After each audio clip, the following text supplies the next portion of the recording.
तो फर्क देख लीजिए, यह है कि जो सैंक्शन पद था 6 लाख कुछ, उस पर ऑलरेडी शिक्षक थे, और इसके अलावा में 1,96,000 शिक्षा मित्रों की नियुक्ति की गई।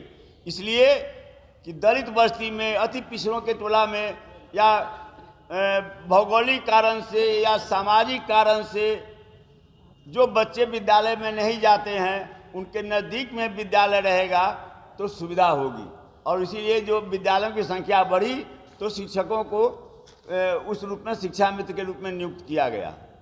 2005 में इनकी सरकार आई, तो 2005 में आने के बाद शिक्षकों की नियुक्ति की प्रक्रिया बंद कर दी गई। जो भी शिक्षक रिटायर करते थे उस पद को डेड मान लिया जाता था, मृतप्राय। मतलब जो स्वीकृत पद है धीरे धीरे धीरे धीरे वे समाप्त होते गए। और इन्होंने भी संविदा पर शिक्षकों की बहाली की, जिसकी बार बार चर्चा करते हैं। एक भी, मैं चुनौती देकर कहता हूं आपके माध्यम से, कि जो है सो एनडीए में जो नेता हैं, जब 2005 के पहले की दुहाई देते हैं तो वे बतावें कि 2005 के बाद एक भी नियमित शिक्षक की बहाली हुई हो। स्थिति यह हो गई कि विद्यालयों में ड्राइंग डिस्पर्सिंग जो पदाधिकारी होता है, निकासी पदाधिकारी, व्यय और निकासी पदाधिकारी जो होता है, वह कहीं नहीं था।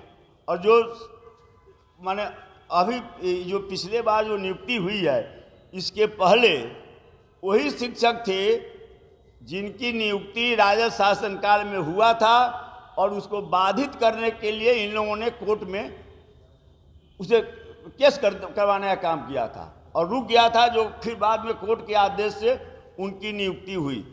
अब वही बचे हुए हैं, या राजद शासनकाल में बीपीएससी के माध्यम से जो शिक्षक नियुक्त हुए हैं वे, या जो शिक्षा मित्र के रूप में जिनकी नियुक्ति हुई थी वे।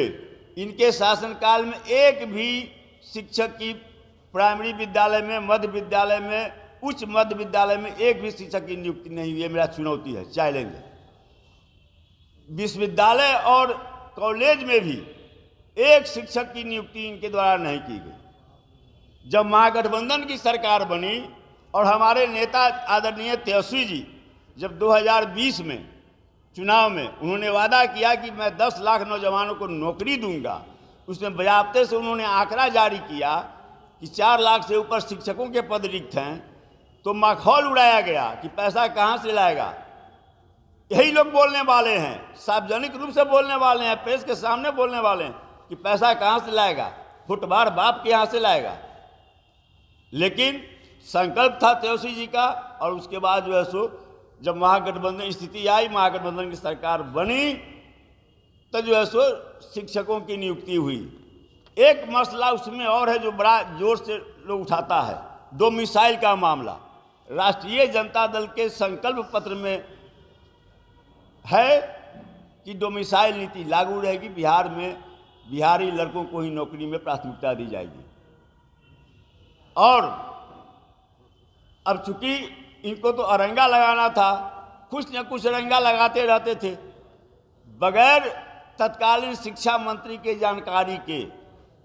विधानसभा में तत्कालीन शिक्षा मंत्री चंद्रशेखर जी जब एनडीए की सरकार बनी और ये लोग जो बयान दे रहे थे, तो उन्होंने विधानसभा में उन्होंने कहा कि जो मूल फाइल था उस पर कहीं भी डोमिसाइल हटाने की बात नहीं थी, लेकिन डोमिसाइल हटा दिया गया। आज भी बच्चे जो है सो यह सवाल कर रहे हैं कि डोमिसाइल क्यों हटाया गया। उसमें कहीं भी राजद की कोई जानकारी नहीं थी, और चूंकि ये तो चाहते थे कि ऐसा कुछ ऐसा रंगा लगाएं जिससे कि नियुक्ति रुक जाए, इसलिए अब चूंकि माननीय मुख्यमंत्री जी का विशेषाधिकार है, लगा दिए, डोमिसाइल लागू हो गया। हम लोग कभी डोमिसाइल हटाने के पक्ष में न रहे हैं, न हैं, न रहेंगे। अब वह और वही मुख्यमंत्री जी के हाथों से नियुक्ति पत्र बटा। आप देखें शिक्षकों की नियुक्ति शुरू हुई। आज भी जो अब 70 दिन के अंदर में विज्ञापन निकला, परीक्षा हुआ, रिजल्ट हुआ, काउंसलिंग हुआ, नियुक्ति पत्र दिया गया, ज्वाइनिंग हुआ, लेकिन उनके हटने के बाद, महागठबंधन सरकार हटने के बाद, तेजस्वी जी के से अलग होने के बाद आज 9 महीना हो गए। TR3 का एक बार परीक्षा हुआ, क्वेश्चन पेपर लीक हो गया, दोबारा परीक्षा हुआ तो अभी रिजल्ट निकला है। पता नहीं इनका भविष्य क्या है, बहाली होगी या ऐसे जैसे कि इतने दिनों से 2005 के बाद कभी कुछ नियम लगाकर जो है सो माने मामले को फंसाना और लटकाना का जो इन लोगों का रहा इतिहास रहा है। पता नहीं अब इसमें क्या करते हैं, लेकिन चूंकि तेजस्वी जी ने करके दिखा दिया इसलिए इनके साथ मजबूरी है। लेकिन उसमें भी देखिए कि एक बार लीक हो गया क्वेश्चन परीक्षा में,